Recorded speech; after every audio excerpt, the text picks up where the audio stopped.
So we'll just get started. This session is 1 hour long, and we're going to talk about how to translate the searches from one database to another.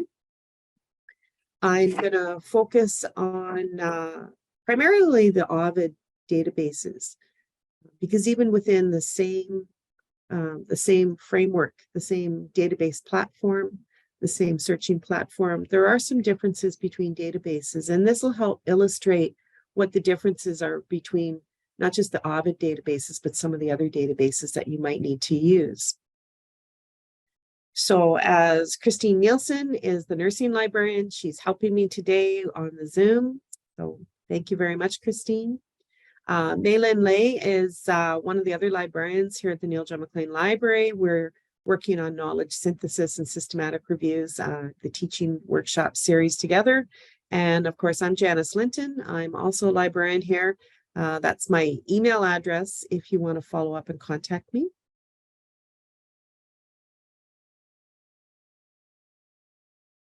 So as a reminder, it is part of a 5-part series. We have recorded the other parts. We've recorded all the parts. We're up to part 4. This is translation of the search strategy from one database to another. Christine will be doing the final session of this series of part 5 on Thursday this week using Covidence for your systematic review. And Covidence is just a wonderful software program that we've purchased access to for you to do your systematic reviews. It's really enjoyable. I love database searching, haven't used Covidence so much, but everybody that I know who's used Covidence has really enjoyed it. I love database searching, so you can always send any questions or comments to me about how to search databases, because I love playing with databases so much. Reminder too that if you need to register for that 5th session, you can do that as well. So part 4, translation. Reminder too that all the sessions are being recorded. Please mute yourself and turn off your video. The slides and recording will be posted on the library's website for the Health Sciences Library under the subject guide. And we have a lot of materials there for you to use for every aspect of your review. So just a little bit of review from the last time I talked to you about advanced searching. The common fields for searching, we talked about the title field. So here's an example of tuberculosis, how we would search it. So we would search the term tuberculosis in only the title field. Very popular way to search for keywords. Could also choose to search that in the abstract field. The multiple fields includes title, abstract, author keywords, lots of different fields. The MP and multiple fields, it is slightly different between, for example, OVID Medline and OVID Embase, but it's very popular one for searching both. So I use .mp a lot because then I don't have to change my search very much from when I search it in Medline to when I search it in Medline's rival, which is Embase. Tuberculosis, for example, we might search in title and abstract or title or abstract instead of multiple fields to have a slightly more refined search.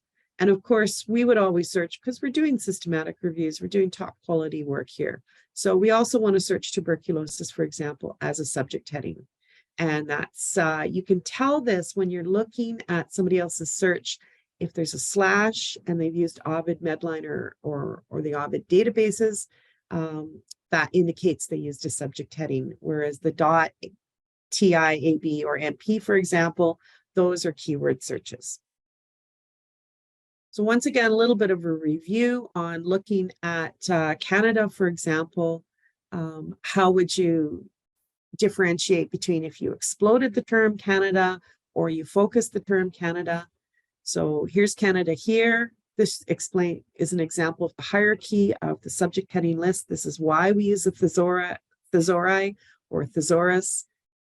And so we can search all of the provinces at once by hitting on the explode button. We can focus on just Canada by hitting the focus button. We can search for, say, Canada primarily, and then the provinces we want or the territories that we want. So we could focus on a certain part of Canada or a certain region, or we could hit explode and it would search all these. So this is just really handy to know. We also can look up in the hierarchy to search, for example, all of North America or the Americas. We can also look around and see, oh, maybe we want to include the United States and Mexico. The plus sign here means there's more categories underneath it. And so we can open and close these. And this is a lot like a family tree. And I really like the fact that in OVID Medline, we can go in and we check off the boxes we want. We see the relationships of how the database understands the term that I'm typing in. So I find this quite valuable. So I'm calling this review, but it's not review. It may be new to some of you. So if we move over to Embase in the OVID platform, the first thing you notice is that the hierarchy is on a green background. So I really, really like that, because often I'm working, micromanaging my search strategy in Medline, and then I go over and I micromanage it in Embase and I fine tune it. And it's kind of a nice reminder, okay, I'm in Embase, it's green, right? Because the rest of the database looks quite similar to Medline and to PsycInfo and Global Health, the two other databases we have in OVID. So I really like that I can easily see where I am when I'm, really focusing on that search strategy. So this one looks a little different. Of course, Canada is part of North America.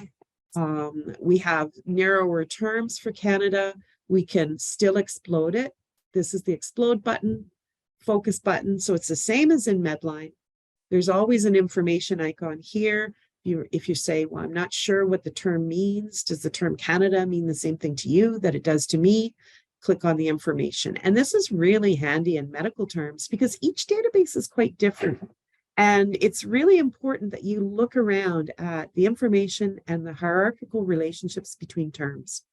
Similar to in Medline, we can explode it, or we can kind of cherry pick which parts of the country we're interested in, which regions or territories. So this is just an example of how this might work. We, of course, would probably be looking at primarily medical terms or health terms. So one of the first things that I do in this translation game, right, because it's a lot of work. I can't emphasize enough. Every search I have ever done, the translation from even Medline to Embase has taken far longer than I thought. So I set aside an hour or 2 hours to do it. I think, oh, this is going to be pretty straightforward. It's a medical term. It's, a surgical term or a therapeutic term. And I think it's going to be really straightforward. And it's not. It never is. Medline has its own language. It has medical subject headings. Embase has its own language. It has M-tree subject headings, and they're very different. So it's kind of like looking at two different family trees. It's the way it's presented, and the relationships might look different between one family tree and another. So what I often do, because I need to go into Scopus to do some background searching anyways, so I often use Scopus as a first step to just do some poking around. It helps me find, one, reviews that have already been done in the topic or question that I'm interested in.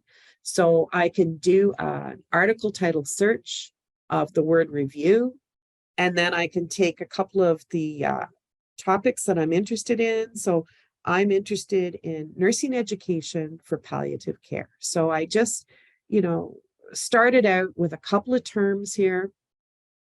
In Scopus, I use double quotation marks for phrases, for 2 or 3 word phrases, such as nursing education, double quotation marks, or nursing student. I can use the asterisk here. I'm interested in nursing student or nursing students, and I'm just doing some poking around. It's not really official, just kind of want to look around.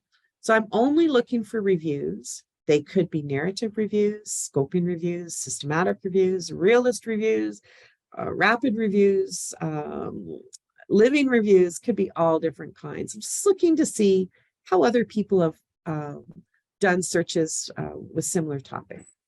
So the next slide will show you how I've pulled up a record for one of the types of reviews. And what the reason why I'm showing you this is not only because in Scopus, it's a quick way to look to see if there are other reviews similar to what you're doing, because your research really should be unique. You really don't want to be doing the same review that somebody else has just published within the last 2 or 3 years. If they've done a poor review, you can make a case to do a better review, because your search, your review topic has to pass the peer reviewers when you get to the publication stage, right? So you want to look around to see if somebody else has done a review that's the same as yours. If so, maybe it's time to re-examine your question. But the other thing that you want to do is just look around to see how people handled similar topics. So in this case, what I want to do is when you go into any Scopus record, you find there is a mesh term under the indexed keywords. So this gives us our medical subject headings, which are the ones used in Medline. It also gives us the entry terms, which are the ones used in Embase. So Scopus has 84 million records. It has the 29 million records from Medline. It has the 34, 36, 37 million from Embase. Embase is a little bit bigger than Medline. Most people don't realize that. So it has all those records. So a lot of people say, and I'm one of them, said, why don't I just search Scopus? I like Scopus. I'm a good keyword searcher. I can search Scopus and not search OVID Medline and separately OVID Embase. Why don't I just do a good quick search in Scopus, get this done? So because I want to get into screening the articles for the synthesis. You can't really do that as well as one might think. Because you really need to rely on the subject headings for many reviews, not all reviews, but for many reviews. So in this case, we have author keywords, palliative care. This is where I look to see maybe if there's some other terms that I want to use in my keyword searching when I translate this over to Medline. We want to look at the differences and the commonalities between the mesh terms and the entry terms. So this is a really good place. You know, grab a pencil and a piece of paper or type up in a Word document and start making note of what these subject headings are. In this case, palliative care has come up in both the author keywords and in the medical subject headings. It came up as palliative nursing in entry. Not that entry still might have the term palliative care, but entry has chosen to call this palliative nursing rather than palliative care. Mesh also used hospice and palliative care nursing, which is probably synonymous with the palliative nursing here. So these are all really helpful hints. Christine's monitoring the chat. Are any questions coming in that I need to answer at this point, Christine? Not quite yet, just some logistical stuff about how long we're going to be in that kind of stuff. How long? How long the session is today.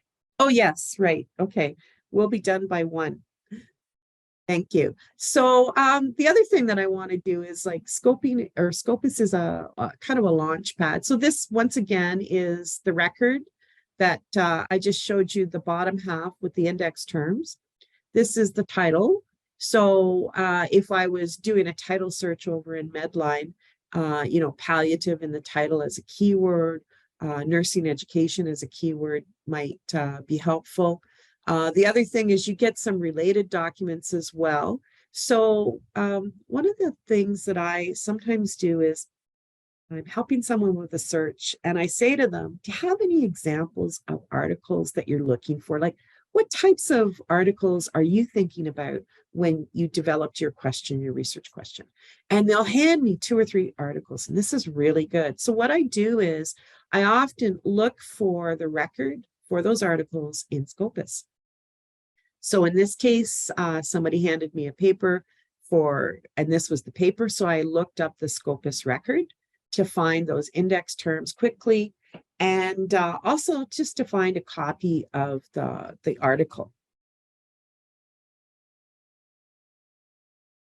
So the Scopus link, or in this case, it's an open access article.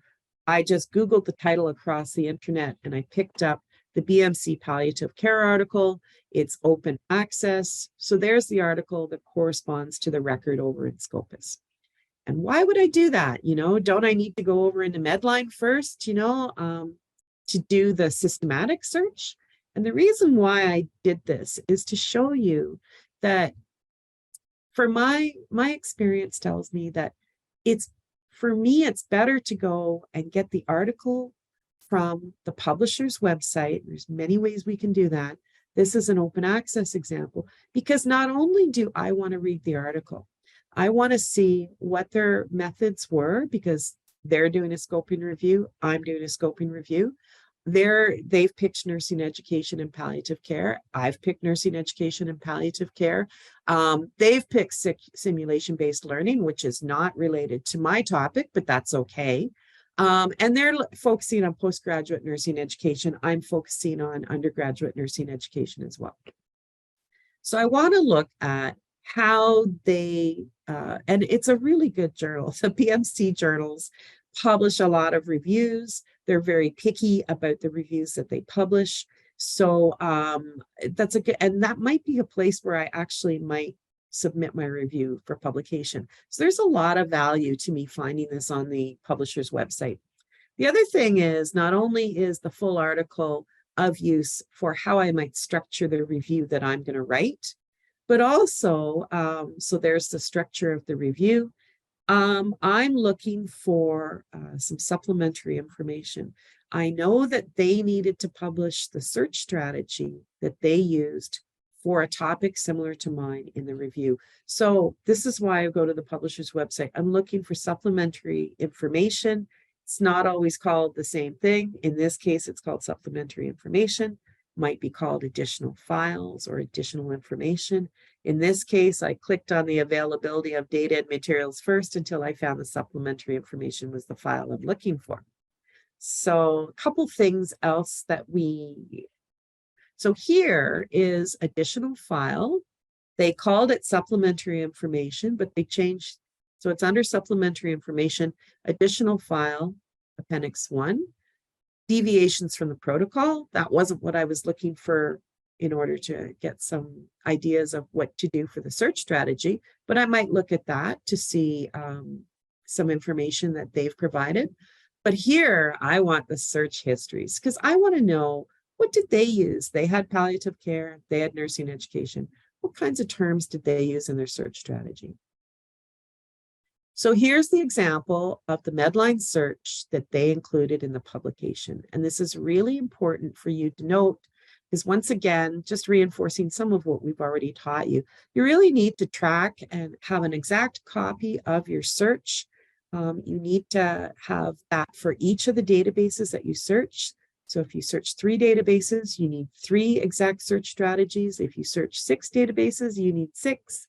To show people what you searched. And this helps a peer reviewer like me. So I get a copy of your article when it's in the peer review process. I'm a peer reviewer, and I will look at the search strategy. How good is your search strategy? Which databases did you pick? And I might comment on that you did really, really well, or that maybe I might have a question that you might have missed a database. So here is some really good information. So similar to what I talked about. So there's the palliative care with a slash. We know that's a subject heading. We're in Medline, so we know that's a mesh term. So that's something that I might be interested in to do my similar search. They use the term hospices. I didn't even think of that. They use the term hospice and palliative care nursing. That was similar to what I saw over in the Scopus record. They also used hospice care, terminal care, palliative medicine. These are ones I hadn't even thought about. I was focused on palliative care, and I was starting to think about palliative care nursing. There are also some other ones. I might say, well, I'm not interested in advanced care planning or resuscitation orders, but I am interested in terminally ill, right to die, hospices, palliative care. So I can use this to build my search before I even go into OVID. Here is, they've used some keywords. So we've got some round brackets here. They've taken some terms, they've put in an or. So they're not just relying on subject headings, they're also doing keywords. So what's this? TW, comma, KF, I wonder what that means. So I would go back to my OVID database guide, and I gave you an abridged version of that to let you know what some of the fields are. I looked at title and abstract fields in an earlier slide. TW might be title words, might be something around keywords. KF might be kind of a floating keyword. And these are different things that you might do, or you might actually just use the keywords and you might just say, well, I'm just going to do that .mp. Janice showed me that. It's multiple fields. It seems to work. Maybe I'll start there. But you might look up what these fields are. They may have used them to narrow the search because .mp is a broader search field. It'll search more fields. TW and KF just searches those two fields. They've done some fancy stuff here, and I gave you some examples the other day of some of the common things that you can do an adjacency search. So ADJ for adjacency to, so supporting or supportive within 2 words of the word care, enclose it in the brackets, and they're looking for it in these 2 fields. They've done some more here. You can do things like end stage with double quotation marks and an asterisk to give end stage and stages, for example. I often in OVID, I often don't use the double quotation marks, but some people do, and it does the same thing. If the 2 words are right next to each other, end stage, it will search it whether you have the double quotation marks on or off. So they've done a whole bunch of different stuff, and you can use it like a little checklist. Yes, I like this term. No, I don't like this term. Yes, I like this term. They've done some pretty fancy stuff, which you might or might not do. So this gives you an idea. Now, they did some simulation training. I mentioned that that's not part of the review that I'm doing, so I might ignore some of this stuff down here. But I would also look, did they use any filters, right? Did they use a filter to say, focus on certain type of literature, maybe just journal articles or things like that? And then I would go over to the other supplementary materials, which would show me the same search in Embase, so I could see the differences between the terminology. The other things that I look for in the articles that I look at the actual article for the methods. So I'm looking at their Prisma. So I have a similar topic. It's not the exact same, but I'm looking at which databases did they use? Well, they picked Cumulative Index to Nursing and Allied Health. Yes, because we're doing nursing education for nurses. We want to use the nursing database. They used Medline and Embase, which tells me they had access to really good databases. So the first 3 databases here are excellent. You have access to those through the University of Manitoba libraries. They also use PsycInfo. Don't know if I would have used that one, but I am interested in the numbers. 1,600 in CINAHL, 2,800 in Medline, 2,200 in Embase. I always get more numbers from my Embase search than Medline. I'd kind of be interested in how they have more from Medline and fewer from Embase. I always get about that number with CINAHL. I would be interested, like I would probably do it. I would make note that they use PsycInfo. Maybe I would just run my search in PsycInfo. For me, I'm kind of picky. I would actually run a test search in PsycInfo and just see if it's actually useful for my topic. It's not one that would have come to mind for me for this particular topic. They used ERIC, which is an education database. My experience, they only got 126 records. You could use it. My experience is I've done lots of searches on nursing education and medical education and allied health education, both at university and as continuing education. And I know that Medline and Embase have it pretty well covered. Nursing education, I would definitely check in CINAHL. So I probably wouldn't use ERIC, and that's just a personal preference for me, but I might test it, especially if somebody said, I really want you to try, just take a look, see if there's anything in ERIC. But I've searched ERIC enough times for nursing and medical education that it doesn't give me anything that I'm not getting up here. They searched another database called OVID. So you might say, oh, I wonder what that is. So that's where you call a librarian. Do we have access to OVID? Do I need to search it? What does it mean? So there's the totals from all the updated searches as well, because they did an update. They removed, but this gives you some valuable information, sort of. So when you go to build your search strategy, if it's similar, if you're getting like 8, 9, 10,000, then maybe you need to kind of refine your search a little bit. It also gives you an idea of similar topic, how much work was involved. They took out a lot of duplicates. That's very interesting to note. They had screened so many records, had some duplicates removed. They actually refined it down to 75 from the over 5,000. 75 were actually really, really of interest to them for the review.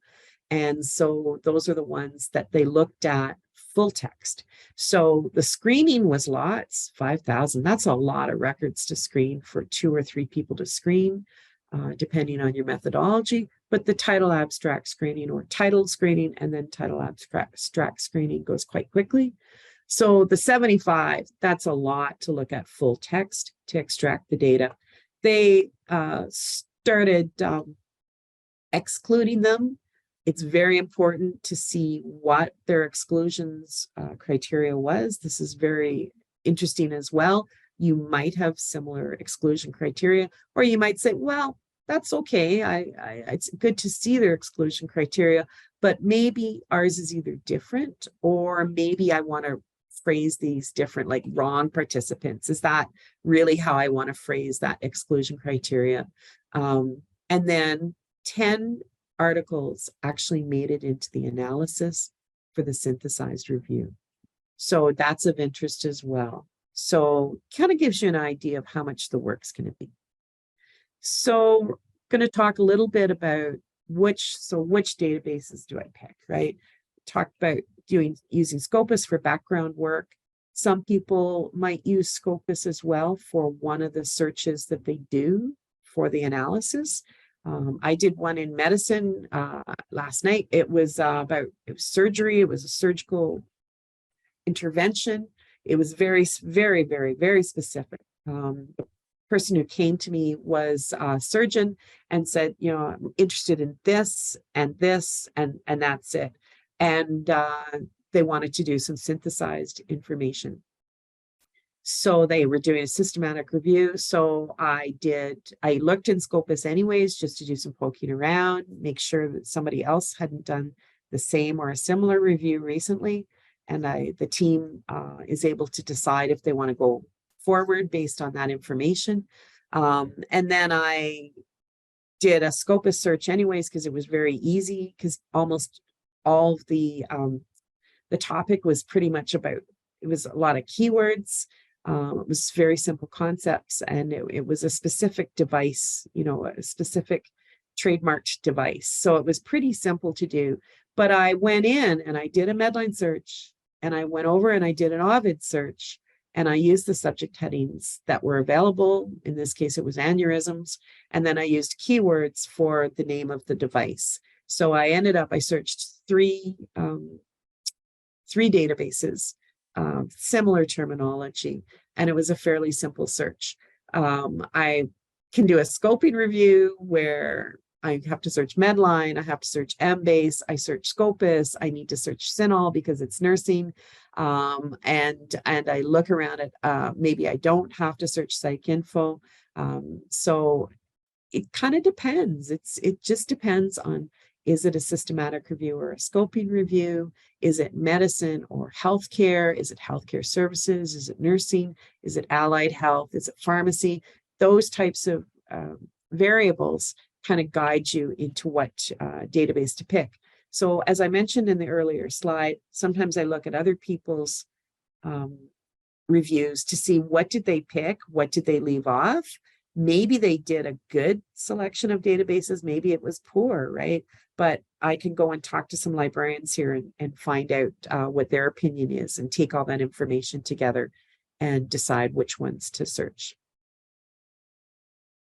So this is a slide one of my colleagues made a little while ago, and this is pretty interesting. So somebody said, I want to do a search on cell phones, maybe cell phone use for something.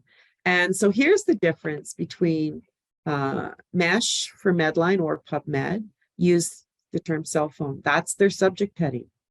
Go over to Emtree, they're using the term mobile phone. Go into CINAHL, and they're using the term cellular phone. Go over to PsycInfo, and they're using the term mobile phones. So, and the same, you would have some different terms that you would use for a cell phone or an iPhone. So you might do some keyword searching. So this is very important to look at. It's very important to realize that the terminology is very different across the databases. So here's an example. So in this case, if somebody comes to me and says, yeah, part of my topic is mental health, right? And I'm thinking, oh, okay, I wonder how does OVID Medline treat that? So we saw what OVID Medline, what a search looked like the other day. Reminder, this is where it says which of the OVID databases you're in. It's always good to know which one you're in. You have an account that you probably set up in OVID for your review. You can name it whatever you want, and you provide your own password, and that way you can save your results, you can save your searches. So if I looked at mental health, once again, this will look familiar to you. So we find mental health. Also offers to search it as a keyword if we want to use it this way. There's a scope note over here for what the term mental health might mean, how new the subject heading is. Maybe it's a really new subject heading. It's only a year or two old. Maybe it's an old subject heading. This information is here. Opportunity to explode or focus that we could use right away if we're really familiar with how this is structured in medical subject headings in Medline. But in our case, as with all new topics, always go into the record to see where the term is in the hierarchy. So I'm thinking mental health because somebody says, yeah, I'm interested in mental health. So how does Medline see this? So it's under something called psychological phenomena. It's not a phrase that would roll off the top of my head, right? So they're looking at other things. Oh, okay. Now there's nothing under mental health. And maybe I was thinking, oh, I thought there would be, post-traumatic stress disorder and depression and all these different things under mental health. But no, it's just kind of a standalone, right? So does mental health mean the same thing to Medline that it does to me? Maybe, maybe not. We also see anything with a plus, so there'll be more under parapsychology, more terms if we clicked on here. If we look further down, there's mental disorders. So maybe I'm thinking mental health because I think in positive ways, but maybe I actually need to look at the mental disorders category. So I might say, I'll take mental health. There's nothing under it, so I don't actually need to explode it because there's nothing under it, like subheadings, right? Over here, I might take mental health, and I might take mental disorders in general.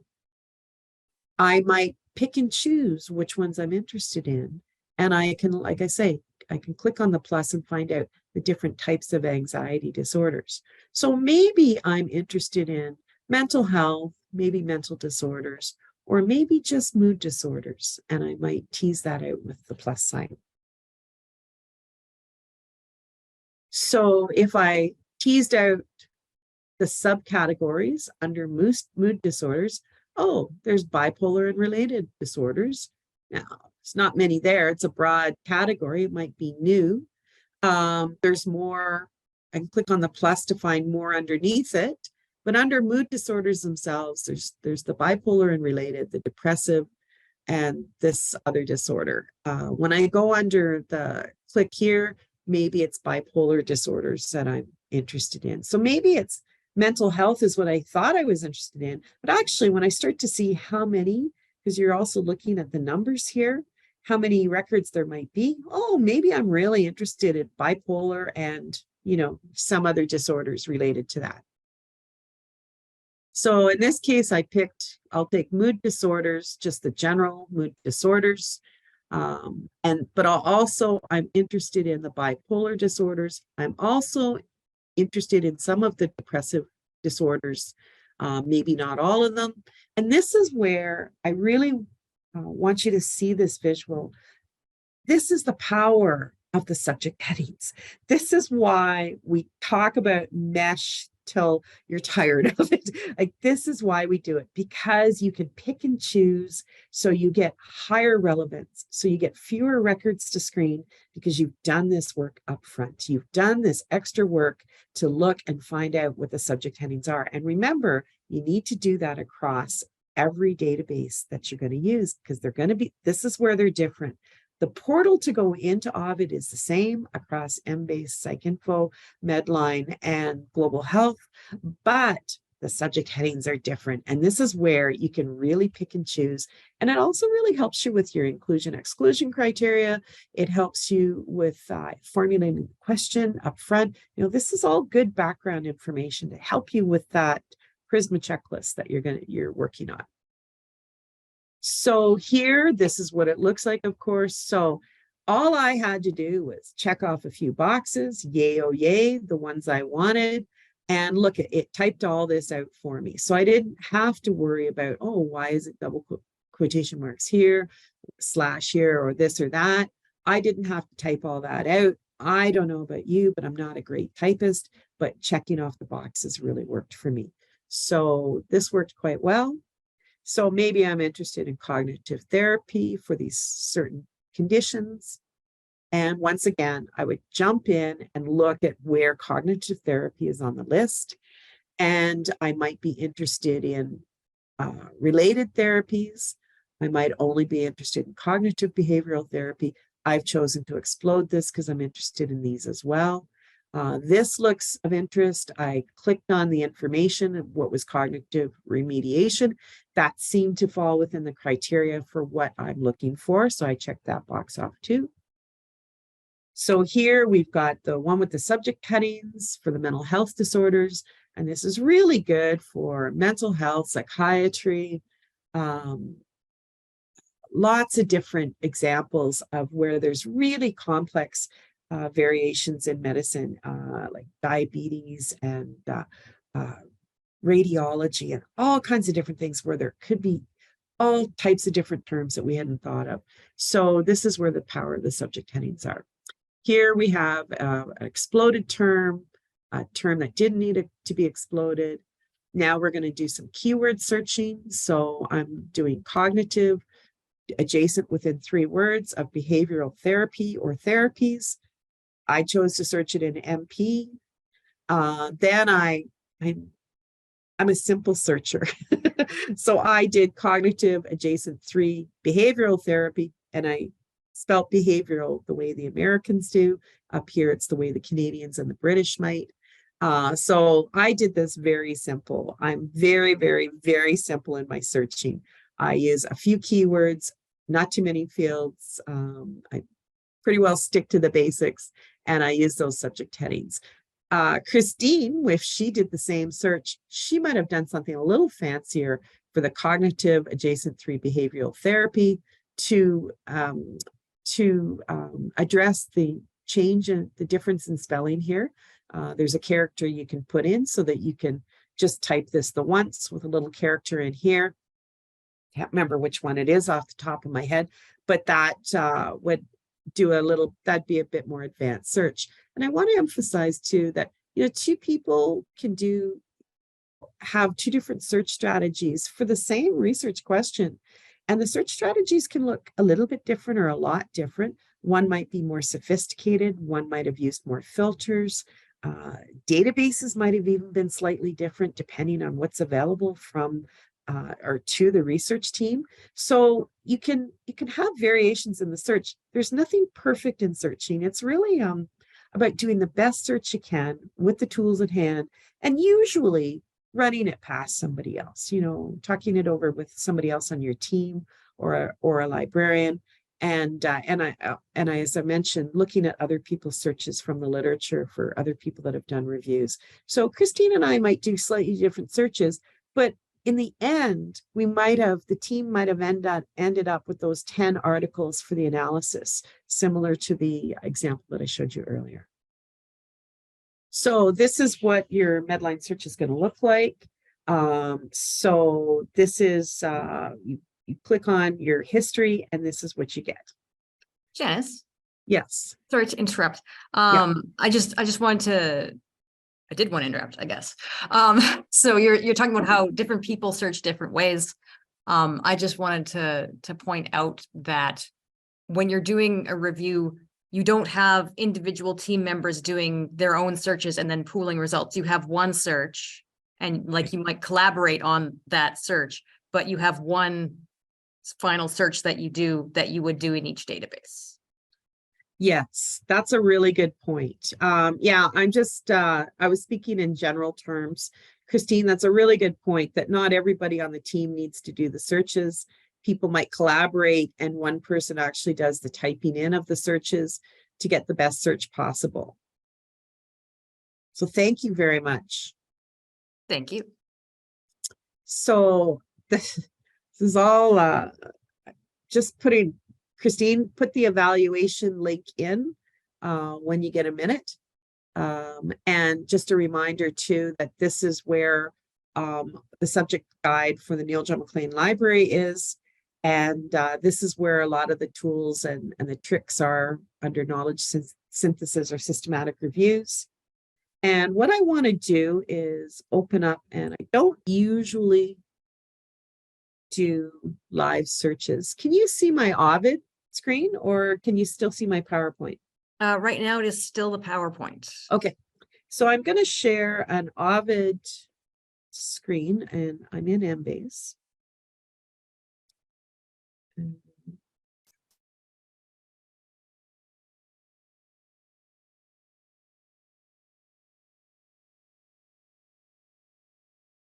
Okay, so Christine, can you see that we're in OVID now?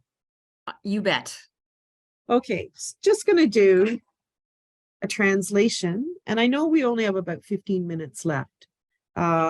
So I apologize for that. There's a lot to fit in. So looking at, say, mental health again. So I'm in OVID this time. I get the same information. You can see up here, my computer is working hard because I'm on the university Wi-Fi. Just as a tip, my home Wi-Fi, I'm using Shaw, worked better than the Wi-Fi in my office. When I go next door to the Chown building for medicine, my Wi-Fi works better over there. So I find that can be a bit of a drag on some of my OVID searching. So here is mental health. And let's go in and just see. So it's the green screen because we're over in Embase. So it has used, these are the terms mental health is used for. There are 200,000. There's a couple of narrower terms, not necessarily what I had been thinking of. And so I think, oh, okay. And this is kind of interesting. There's some other terms here that might be useful. And there's the explode and the focus. So some things are the same. So I'm just going to hit continue. It says, do you want some subheadings? I'm not interested in that. I tend to be a whole concept searcher. So maybe I'm looking for mental disorders.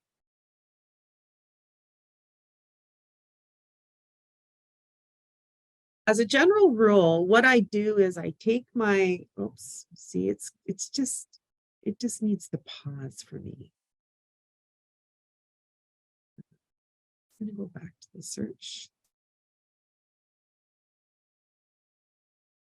So I find if I have a subject heading in Medline, what I do is when I go over to Embase, that's often the first thing I type in. So I take the subject heading from Medline because Embase probably is cognizant, even if they have their own subject heading, they probably have a relationship to the medical subject heading. So I always start with Medline to find out what the mesh terms are. And those are the terms that I often plunk into Embase. So I'm just waiting for it to catch up to me, which is kind of why I usually use slides. So apologies for that. So let's see what happens. So looking at search, so mental disease. And of course, I would probably want to see what do they mean. So there is the index term used for all these different things. What I'm interested in is broader term, but also the narrower terms. So this is really important if I'm interested in mostly mood disorders, for example. I would go down and look at those narrower terms to see if they're the same ones that I'm interested in. This one's put in psychosis. Maybe I'm interested in that as well. So I'm going to explode.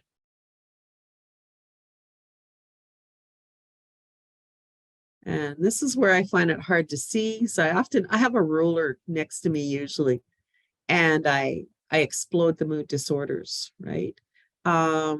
Maybe I'm interested in psychosis. I might go back and look for bipolar. So this is to give you an idea of how different it can be. It can be totally different when you go into the next database. So there, for example, I'm interested in these topics. And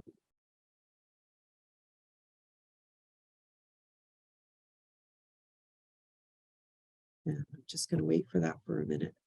And then I would pick them up. And then what I like is I can take the same keywords that I used in Medline and I can use them in Embase. So I can take the exact same keywords and I use the same .mp field as a starter. Sometimes I change it to title abstract or to some of those other words, TW or KF. But I usually start with just sort of using the subject headings from each of the databases. And then I use the keyword search strategy that I used in one to the other. Now, there's a caveat, and that is that the fields are different across the two different databases. So I know title, abstract, and MP work across these databases. The MP is a little different in Embase than Medline, but for my purposes, they both work pretty good. So you would obviously go down and look at what bipolar disorder is. I'm just going to explode it this time because I've looked at that before. You can focus on a subheading. I tend to go concept, or, my concept 1 and my concept 2 and my concept 3. I just put them all together. I don't worry as much about the subheadings unless I need to. And most of the time I don't need to for a big review. So here might be my mental health issue, right? So it might be any of these, and I would OR them together. I would also probably do a keyword search. I don't really have time to show you that right now, but a keyword search would be the same one I did in Medline probably, or a variation of. The terms would be the same. The fields might be a little different, but as I said, if I use title, abstract, or MP, those ones are translatable across the databases. And then I might say, here's my second concept being cognitive therapy. So this one, I don't know if it's going to be treated the same way as in Medline. So there's some narrower terms similar to the ones in Medline.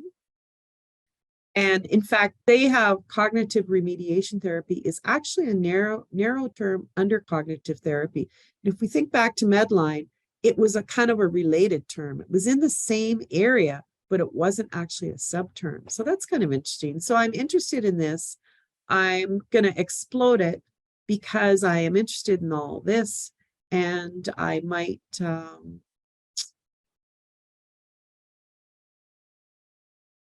make sure that this appears in my search history.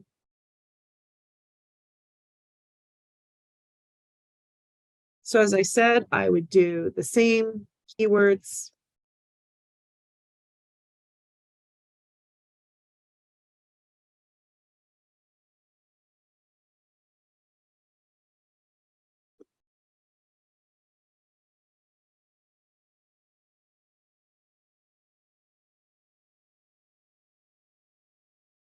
So I would take this over from Medline, so it would be the same. And then we can see what they look like together. So this is, doing a draft. Just going to wait a second for it to stop and expand the search, see if it crashes. So anybody have any questions at this point? Because we just have a few minutes left. Anything that you see, Christine? Well, no real questions right now. I do have I guess I have a question. In terms of like process and stuff. So one thing that and I think you mentioned this before, and I wasn't able to attend last time, so you might have talked about it then too. But when I do up my search, I usually start in one database, often Medline, get it how I want it, right? And then, like you said, I have to figure out what my subject headings are, because the keyword stuff, for the most part, translates across, unless I'm getting fancy with fields and stuff like that. So what I tend to do is I have my search history in like an Excel file, and I just kind of go down the list and pick out the subject headings. Like I look them up in the next database, and I leave my keywords, right? So then essentially I'm making a new search history, even though it's not real. And then I copy it over. Do you do something similar? Like how, in terms of your process, if you have a search that you like, this is the search, you need to do it in another database. Yeah. What are your tips, I guess, in terms of process? Okay, so I, like you, do it in Medline first. As I mentioned earlier, I go to Scopus first to do some research, basically, to prepare to go into Medline. I do the Medline search. I get it to the best I can. I incorporate the filters that I want. So probably English, maybe humans, maybe randomized controlled trials, that kind of thing. Then I take it over the topical part, which in this case is mental health, bipolar, and cognitive. I take that over to the next database. So the next database I search would be Embase. I go through the process of using the medical subject heading to find the Mtree subject heading, the Embase subject heading. So I type in the medical subject headings. I have saved the search in Medline, so I have those keyword searches and I can just run the same ones. When we put these together, for example, this and this, for example, I take it over into Embase and I save it, and I do the keyword search. I'll be honest, I have done enough of these that I often go back and slightly change the Medline search after I've done the Embase, because there's always something in Embase that I hadn't thought of. And 9 times out of 10, I go back and I change 2 keywords over in the Medline search. So I've done Medline, I've done Embase. I take all that information about the subject headings and which were successful keywords, as well as new keywords I discovered in the searches. I take that into PsycInfo, right? So this is the idea of going through OVID, the one door, and we can go into each of these databases, and then we have like one platform to use. So the subject headings are different, but the keywords are often very similar. And then if you get anything kind of wild, like, whoa, I got, 22,000 in Medline, but I got like 9,000 in PsycInfo. That's a good time. Just check in with the librarian and say, did I do something wrong? And we might say, oh, well, that's because PsycInfo goes back to like 1802. So maybe this is where you want to put a date limit. One database you can put in human as a limit, another database you can't. So the process is to start with Medline and then to go through each of them. And then also you do a little check-in with yourself. If it's a nursing topic, I definitely want to throw in a nursing database. So you would move over to the other platform. We don't have CINAHL in OVID. We have CINAHL in EBSCOhost. So we would move off OVID platform over into CINAHL. So then we take the information that we have about the medical subject headings, and that would probably be translatable into the CINAHL subject headings, which of course, again, are going to be different. And our limits are going to be different. So it is a process, and there is a logic to it. And the reason why you can search PubMed for Medline and then go into OVID for Embase and PsycInfo, if that's your preference, there's no difference to us, there's no difference to your outcome. But I like that idea that it makes logical sense that I'm in a familiar environment, and then I take the information and I go into the same environment, but it's a different database. So and I keep lots of notes, and I keep lots of records, and I save my searches, and I go back and I tweak and change the searches as I go. So what I started with the day that I have the topic, the research question presented to me, I start right away. Okay, I put down Embase and Medline because they're the two I'm going to search. Scopus, I'm definitely going to look around. May or may not use it for the actual records, right? And then I write, I'll write question mark, PsycInfo question mark, right? CINAHL question mark, and then I'll go in and I'll test the topic in those databases. And then at the end of the searching, I go back to that first list of 4, 5, 6 databases, and I go, okay, do I need anything else? Do I have enough data? Did I look in the right places? Did I test CINAHL? Did I test PsycInfo to see if I really need those? Because a lot of people come up to me and say, yeah, I want this in Medline and PsycInfo. They don't even know about Embase, and they don't realize the PsycInfo actually isn't really going to help you with, a gynecologic surgical question, right? It's just not going to cut it, right? So that's where Embase and Medline come in. So I don't know if that makes sense. There's a lot of growth and development. There's a lot of progress you can do. I look back on searches I did 5 years ago, and I would do them totally different. Yeah, we do, because I have a lot of experience. And even ones I did last week, sometimes I go, oh yeah, I'm going to change things up now. And because I haven't done the final search yet. Sorry, Christine, I know we're at 1 o'clock and you were just about to say something. Yeah, we did have a clarifying question, because you mentioned like you do your search in Medline and then you find something in Embase. And so the question was about rerunning it in Medline afterwards. So that, because you've changed it, right, in Embase, like you've discovered a new magic keyword. I have an answer for this, but I thought I would let you explain. So do you want me to read it? Oh no, I'd like to hear your answer. Okay, so you do your search in Medline and you're like, yep, this is it, I love it, it's great. And then you go to Embase or CINAHL or whatever, and then you discover something that you want to change. Yes, you definitely go back. My sidebar here is like, yeah, you go back and edit your Medline search and maybe your other search, if you did another search in between, right? If you're on database number 3 and you discover it.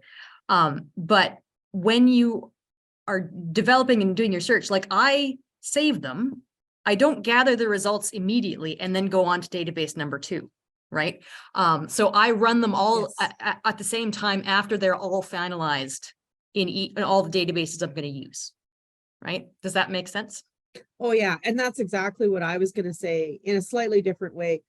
The searches are all drafts, even if it says final Medline, it's still subject to draft because I haven't actually run the search and downloaded the records. So I tweak the search as many times as I need to. And then once I'm happy with the databases I've picked, the work I've done, the drafts I've prepared, then I walk in and I literally run each search like right after the other. It takes me an hour and a half or something like that because I've saved them, I've stored them. So I just run the search, download the records, save it as the RIS file, go to the next database, run the search because it's all ready to go, save it as an RIS file, go to the next base, save it as an RIS file. And as Christine showed you, organize those RIS files all in the same place, and then go move them into Covidence or wherever you want to take out the duplicates. But yeah, everything is fine-tuned, like everything is about preparation here. It really is. It's, it's like if you've ever done house painting, most of the work is the preparation, not the actual painting, right? It's picking the right colors, it's taping everything, it's doing the sanding, it's getting it all set up. And then when you're fresh, you go in and you run everything, you do everything, and you save it, you download it, and then you've got your records to screen. But I think the in a nutshell, what this series is about, it's about, there's a lot of work to be done. Now, you and I might do things differently. I might do things faster or slower. You might not go back and tweak your Medline search, and you might end up with this very similar, like the same content, the same analysis. I'm a little bit fussier because I've done a million of these. So I go back and change that Medline search. The Embase always seems to make me go back and change it, right? So because I see something new there. But yeah, you just get everything lined up and then run your searches. And as many people here know, often it takes a while to screen, to start the analysis, to get all that done for the 10 or 15 or 20 articles that make the analysis.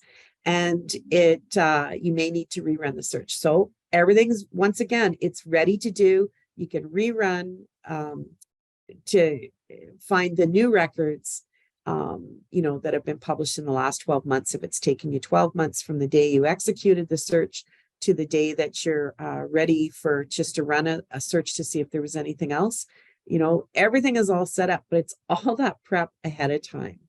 So I hope that helps. Anybody else have any other questions or comments? And I can't go much into the other databases because somebody's going to need nursing, somebody's going to need PsycInfo, somebody's going to need other EBSCOhost databases or ProQuest databases. So this is sort of the standard. Medline is often a standard. If it was nursing, Cinol might be a very early starting point. Just depends. But the Medline, the OVID ones, and then Cinol are pretty much the standards, and you start there. And then you add on some other ones if necessary. I did search, for surgery last night. I threw in Scopus just for fun because I could. But I don't know if it actually resulted in any additional citations for them. And I mean, I was talking 230, 240 records from each database. So once you take out the duplicates, there was maybe 260. So yeah. Do you have a comment about, so we were talking about kind of drafting up and then waiting to run until you've kind of gone through all the databases and everything. So there was a question, what about the updated search? So if they, later on, after they've gone through full text articles, they figure out something else that they should have searched for, what do they do? Well, what I do is every review I've ever been on, systematic reviews, it's a little bit pickier, but most scoping reviews and most systematic reviews, if somebody walks down the hall and says, you know what, this is a really good article for your review, there's a mechanism to add it in, right? We want systematic, we want evidence-based, but if somebody has an article that meets all your criteria, but you didn't capture it in your database search, sometimes that means go back and look at your search. But there's ways, like somebody will say to me, and this is why I keep lots of notes. I'm working with a team, I run all the searches, and then somebody says, well, did you include this? Did you think about that? And I think, oh, gee, I didn't think about that. I can run a separate search for additional articles.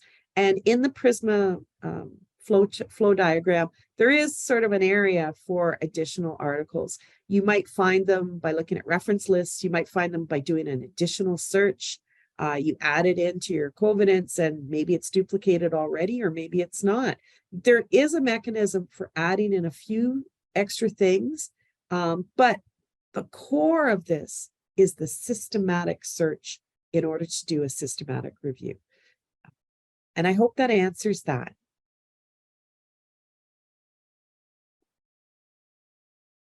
There's a question about hand searched articles, and I'm not sure if that relates to I discovered new terms or you found something that wasn't in the results. But I think you touched on that. Like if you, because hand searching is an accepted and not in the results. Yeah.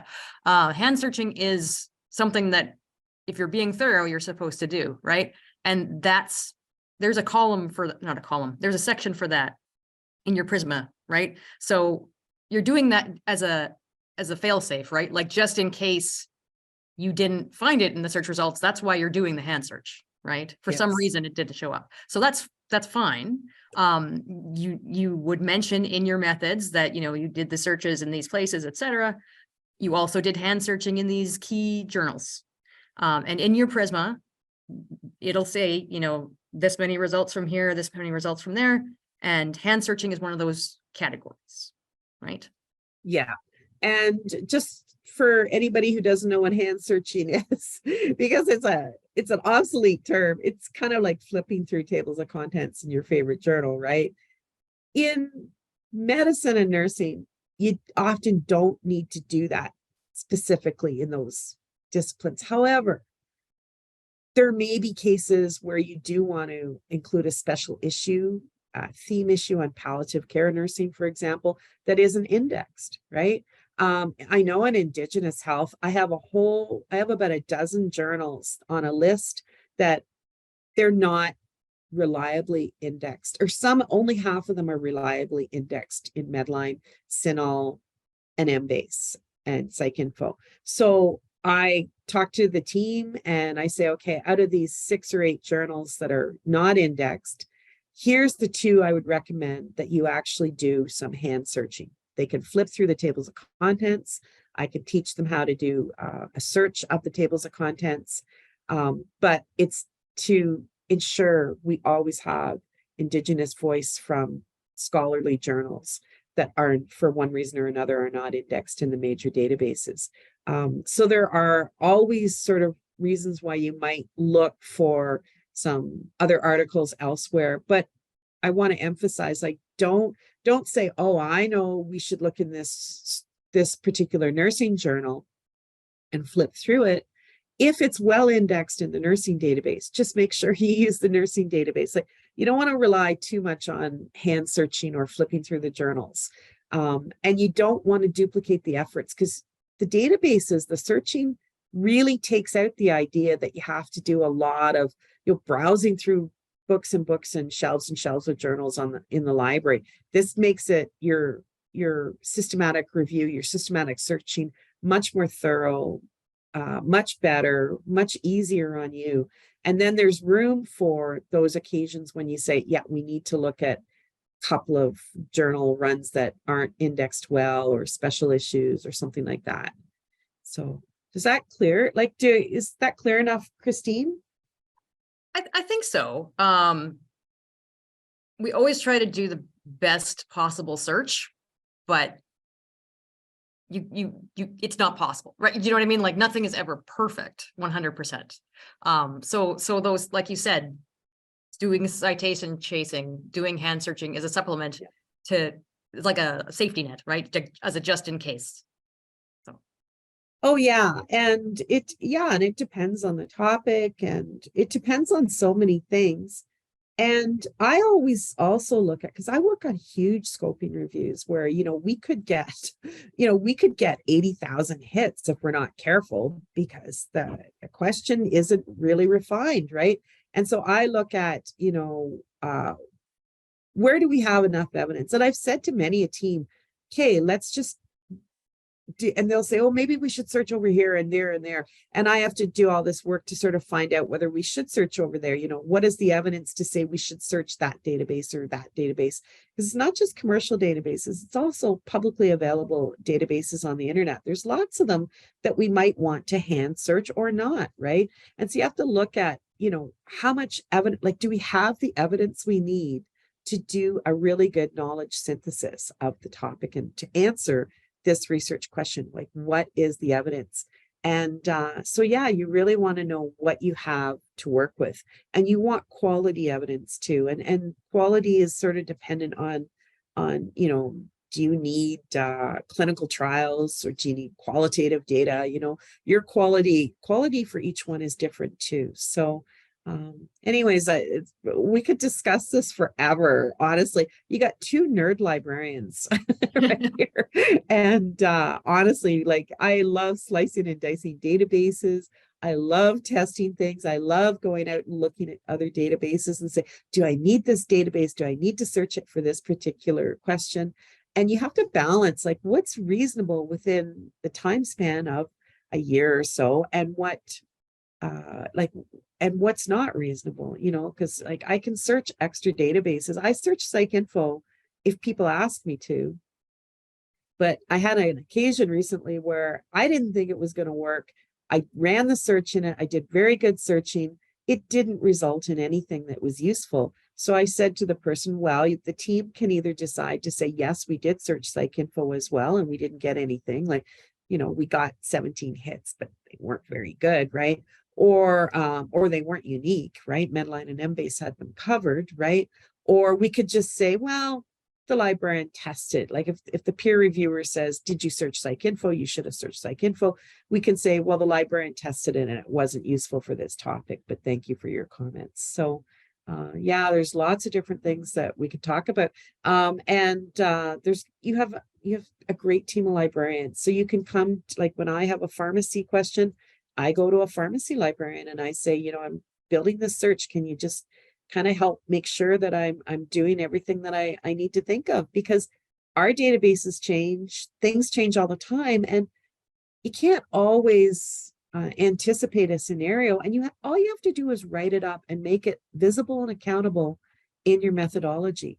You know, some people use PubMed instead of OVID Medline. That's okay. You know, some people use open access databases. That's okay. You just have to describe what you did, how you chose it, why you chose it, and what you did, your search strategy. So it's all good and it's all different, and it's fun because it's, you know, we at the Neil John McLean Library, we do due diligence. We're really picky and careful about saving our search strategies, because you don't know what the publisher's going to want. And, you know, some publishers want absolutely everything you have, and some say, just write a little description of what your search terms were, and we're good with that. And that tends to be more over in the social sciences.